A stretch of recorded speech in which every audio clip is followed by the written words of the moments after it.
Welcome to Maple the Corgi's Stay and Train for Loose Leash Walking and Rapid Recalls with Distractions.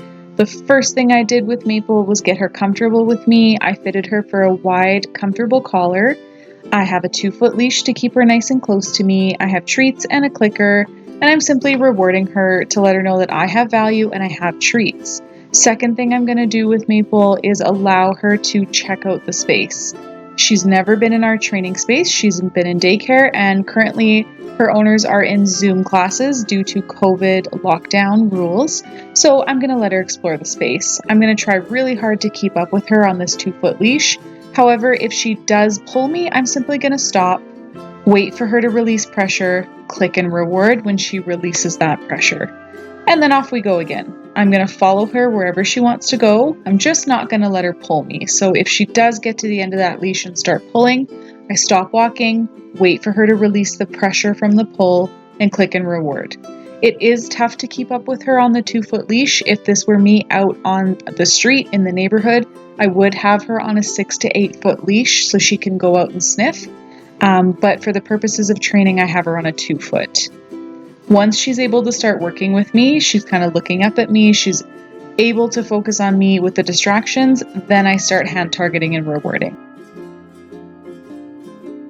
It is tough, again, with a short dog, so I do have to bend down to make sure that she is hitting my hand and not feeling the need to jump up to hit the hand, so I do have to bend down. That is kind of one of the necessary evils with a short dog. If you're having problems with bending down, a good suggestion would be to use some sort of body extension, like a wooden spoon or a spatula, that your puppy can hit and then you can reward.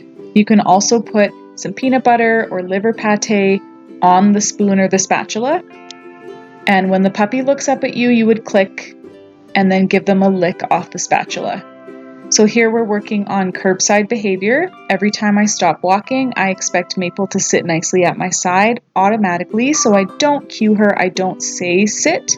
I just wait for her to sit on her own and start rewarding. If she pulls forward, I simply guide her back with my empty hand, wait for her to sit down, and I'm actually not using the leash as a guide here. It does look like the leash is tight, but I'm not using the leash to pull her into a sit.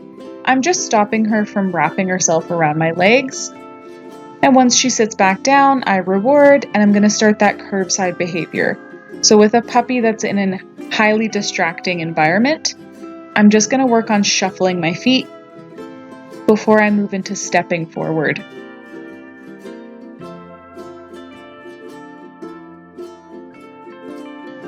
Good. So I step forward, reward,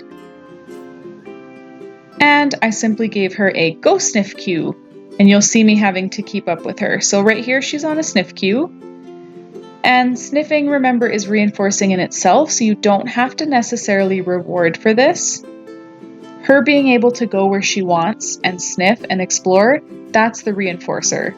So this would be her out sniffing trees, mailboxes, patches of snow or grass.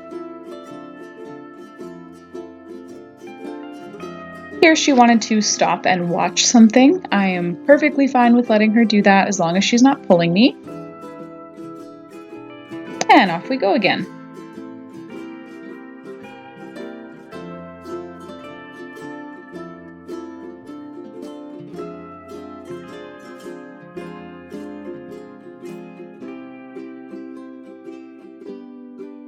So once she had her sniff break, we're back into hand targeting and rewarding. She does do a lot better in this session. This is the second session of hand targeting and rewarding. She gets the automatic sit much faster. I do pop her into a sit. She did want to lay down, but I didn't cue her to lay down. I expected an automatic sit, so I did pop her back into a sit, started rewarding. I rewarded a high enough rate that she wants to stay in that sit position. And then I start being able to step out.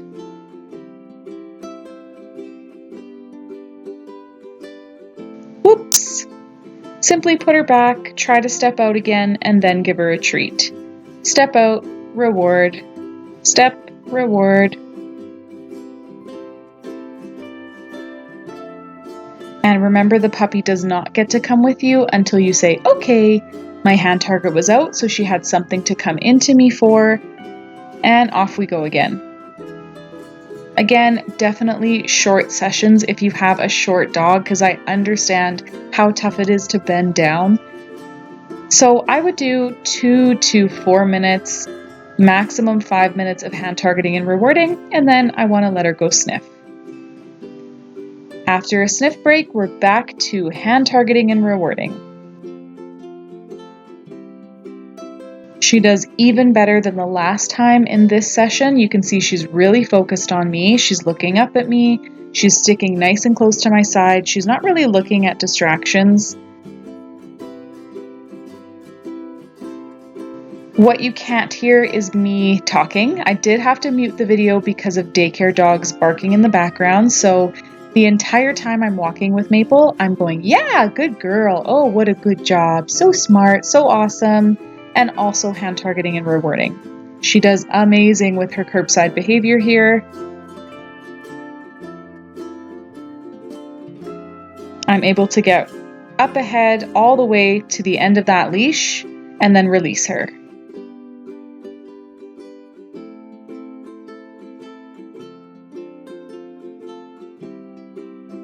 Lost her hot dog. I'm going to help her out. There we go.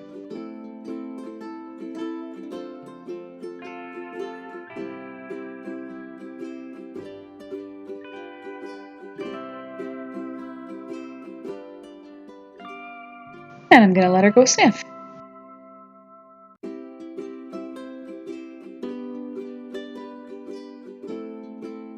So she was really interested in the agility setup that was on the other half of the facility, so I definitely let her check that out. Again, if your puppy's on a sniff queue, you are going wherever they want to go. Keep that leash loose. It's your job to follow them, so at this point, it's your job to keep the leash loose. If I need to get her out of trouble, let's say she tangled herself around a tree, or there's a rabbit, or a car, or another dog, I would just say, let's go this way, puppy, come on, let's go.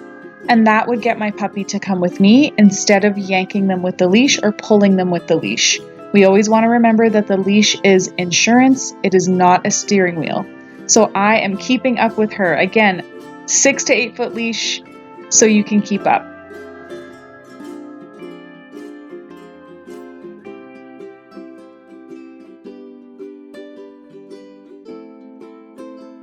And we're going to give her another little break here. So now she's free to be a dog. She can go off, sniff. And while she's doing that, I'm going to take opportunities to recall her in. Good girl. Lots of happy talk, wait for the automatic sit, and then reward. So off-leash training is actually the opposite of on-leash training. When your puppy is off-leash, it is their job to track you. So you always keep walking and always walk naturally. Try not to track the puppy, meaning don't follow the puppy around. They need to follow you. So you're just going to kind of walk naturally. You'll notice that your puppy will want to stick with you if you have a lot of value in yourself. You can see her looking up at me, staying with me, just double checking in with me, which is awesome. I definitely want to talk to her and tell her she's a good girl, but I'm just going to walk. Keep walking, and anytime you see a distraction or your puppy's getting a little too far for your liking, you're going to call them in. So there's a recall there. I recalled her off of the rolling disc and away from the other person who walked by, and I'm going to reward at a high enough rate that she sticks with me. There is something distracting going on in the corner, so I keep rewarding her until I see it safe to release her. Remember, puppies are pack animals. They're going to follow us when they're off leash. So always walk in the direction you want the puppy to go. See how she sticks with Megan and I when we walk this way? That's just what they do naturally. So always walk in the direction you want to go and call the puppy towards you. This is a perfect time to recall her because she was following Megan off into the distance. So if that's your puppy, you call them in and look at how amazing I look. I'm calling, I'm patting my thighs, good puppy, happy talking. Waited for the automatic sit, back to rewarding. So even though Megan looked really fun, I had to call my puppy back in, so I really made myself amazing, called her in, rewarded her, and released her again. Again, remember it is your puppy's job to track you, so if you're off-leash training, you're always walking. Try not to track the puppy, but practice lots of recalls. So there she is in the farthest part of the facility, so I'm going to call her in. I am celebrating. Yes, good puppy, come on. Yeah, good girl. There we go. Waited for the automatic sit, back to rewarding.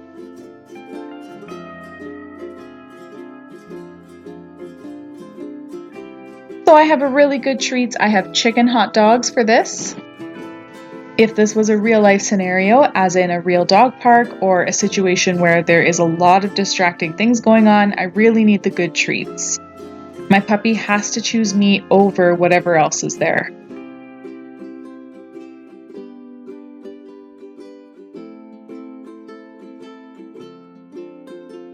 Awesome job. Waited for the automatic sit.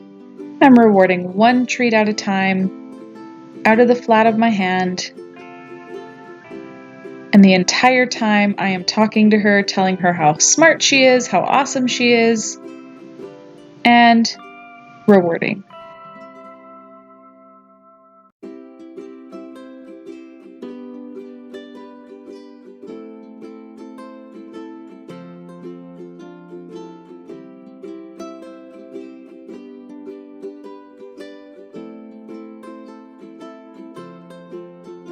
And when I'm finished, pet, pet, good puppy, and okay, go play.